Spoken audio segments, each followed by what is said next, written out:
amis, et oui, nouvelle vidéo, on va parler encore de Info Mercato Olympique de Marseille sur la chaîne Instal Olympique, voilà. Donc on va parler de Paul Lirola, et oui, le latéral, Paul Lirola, qui ne devrait pas faire de vieux os sur la canebière.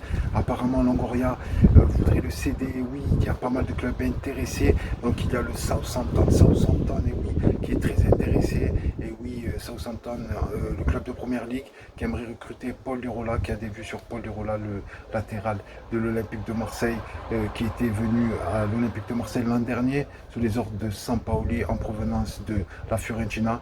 Il était très convoité par l'Atalanta Bergame, mais l'Olympique de Marseille avait réussi à concrétiser ce transfert et à le ramener sous les ordres de Sampaoli, à le faire évoluer en Ligue 1. Voilà, désormais, avec la venue de Jonathan Klaus, Lirola ne fait plus partie des plans marseillais apparemment.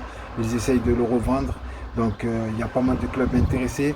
Il y a Southampton, le club de première ligue, qui serait très intéressé par Paul Lirola pour le recruter. Et il y a aussi l'Inter de Milan en cas de cession de Dumfries, le Hollandais. Et ils aimeraient le remplacer par la venue de Paul Lirola, l'Espagnol.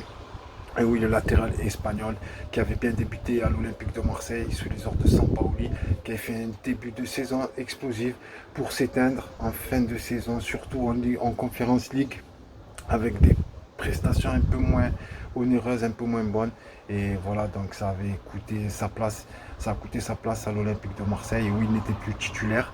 Et là, je ne sais pas ce qu'il a. Il a un problème psychologique. On voit qu'il est un peu déçu, dégoûté. Tu le vois sur son visage. Il n'a plus la niaque qu'il avait comme l'an dernier. Donc voilà, c'est la petite info mercato du jour. Je remets en place le logo pour les amis, pour les abonnés. Et oui, allez, l'Olympique de Marseille. Demain, il y a le match contre Reims le 7 août. Et oui, à 20h45 sur Prime Video. Sur Prime Video, ne ratez pas. Et oui, le stade sera à guichet fermé.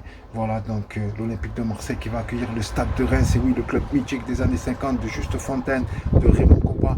Et l'Olympique de Marseille, le seul vainqueur unique pour l'instant de la Ligue des Champions en France, voilà, en 1993.